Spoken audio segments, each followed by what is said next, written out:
पानी की बूंद अगर तवे पे गिर जाए तो वो गायब हो जाती है, लेकिन उसी पानी की बूंद अगर कमल के पत्ते पर गिर जाए तो मोती जैसे दिखने लगती है। पानी की बूंद तो वही है, फ़र्क बस इतना है कि संगत अलग अलग है। जिसकी जैसी संगत होती है वैसा ही वो बन जाता है। नमस्कार दोस्तों, मैं हूं जे के सोनू। आज की ये छोटी सी कहानी एक राजा की है जो कि बहुत ही गुस्सैल राजा था, बहुत ही क्रोधित राजा था। राजा जो था अपने सिपाहियों के साथ जंगल में निकला था शिकार करने के लिए, लेकिन उसके सिपाहियों ने शिकार को मिस कर दिया था, यानी कि शिकार भाग चुका था। इस बात पर राजा जो है बहुत गुस्सा हुआ और वो अपने सिपाहियों के ऊपर गुस्सा करने लगा कि तुम लोग जो है भटक गए, तुमने शिकार को छोड़ दिया, तुमने शिकार को जाने दिया।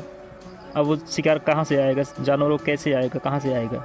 इस बात को लेकर राजा बहुत ही क्रोधित हुआ था, बहुत ही गुस्सा हुआ था। उसने सिपाहियों को डांटना शुरू किया और इतना गुस्सा करने लगा कि उसने सिपाहियों से कहा कि तुम वापस जाओ राजमहल और ये मेरा घोड़ा भी ले जाओ, मैं पैदल पैदल ही आऊँगा। सैनिकों ने कहा, महाराज आप कहाँ इस जंगल से पैदल पैदल आएंगे, आप घोड़ा रख लीजिए, आप घोड़े से आ जाइएगा। उसने बोला, नहीं तुम लोग जाओ और ये मेरा घोड़ा भी लेके जाओ, क्योंकि इसने भी मेरा साथ नहीं दिया शिकार को जाने दिए। अगर ये भी तेज़ स्पीड से दौड़ता तो मैं शायद शिकार कर लेता, इसने भी मेरा साथ नहीं दिया, इसलिए तुम घोड़े को भी ले जाओ और तुम लोग खुद सारे लोग चले जाओ राजमहल। राजा ने सबको भेज दिया और वो अकेला ही पैदल पैदल आने लगा। उसने अपने साथ में धनुष और बाण रख लिए थे, बाकी सबको भेज दिया था। अब राजा पैदल ही चलते चले जा रहा था। उसे थोड़ी देर चलने के बाद थकावट महसूस होने लगी और वो एक विशाल वृक्ष के नीचे विश्राम करने लगा, आराम करने लगा। राजा उस पेड़ के नीचे सुस्ताने के लिए बैठा था, आराम करने के लिए बैठा था, लेकिन थोड़ी देर में उसे नींद आ जाती है और राजा सो जाता है। तभी उस पेड़ के डाल के ऊपर एक कौवा आकर बैठ जाता है और थोड़ी देर बाद कौवे ने बीट कर दी और जो बीट होता है वो राजा के ड्रेस जो होते हैं उस पर गिर जाता है। राजा का ड्रेस ख़राब हो जाता है, जबकि राजा नींद में था, सोया हुआ था, उसे पता नहीं चलता और कौवा वहाँ से जो है उड़ जाता है, चले जाता है। और तभी थोड़ी देर बाद उसी डाल पर, उसी जगह पर एक हंस आकर बैठ जाता है। हंस भी शाम होने वाली थी, वो भी सुस्ताने लगा वहाँ पे और इसी के बीच में राजा की नींद खुल जाती है। तो राजा ने अपने ड्रेस देखे तो उसके ड्रेस जो है, कपड़े जो थे पूरे गंदे हुए पड़े थे। उसने ऊपर देखा तो वहाँ पे एक हंस बैठा हुआ था। अब राजा जो था वो बड़ा ही गुस्सैल हुआ करता था, बड़ा ही क्रोधित रहा करता था।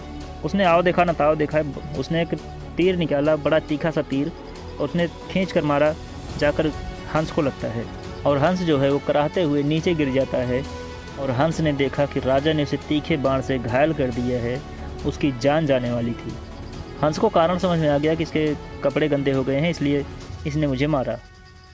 हंस ने जो कहा वो जीवन का सार समझाता है। हंस ने कहा, अहं काको हतो राजन, हंसा हनीर्मला जलह, दुष्ट स्थान प्रभावेन जातो जन्म निरर्थकाह। हंस ने कहा, राजन मैं एक दुष्ट के स्थान पर बैठ गया, वरना आप बताइए कि मेरा क्या कसूर है। मैं तो निर्मल जल में रहने वाला निर्मल स्वभाव का हंस हूँ, लेकिन मैं एक दुष्ट के स्थान पर आकर बैठ गया, इसलिए मेरा ये हाल है। सोचो कि जो दुष्टों के साथ में रहते हैं उनका क्या हाल होता होगा। हंस के प्राण जा रहे थे और राजा क्षमा मांग रहा था, लेकिन राजा भी क्या कर सकता, हंस ने प्राण त्याग दिए थे। और हंस ने जाते जाते राजा को एक बहुत बड़ी बात सिखाई कि दुष्टों का संगत छोड़िए।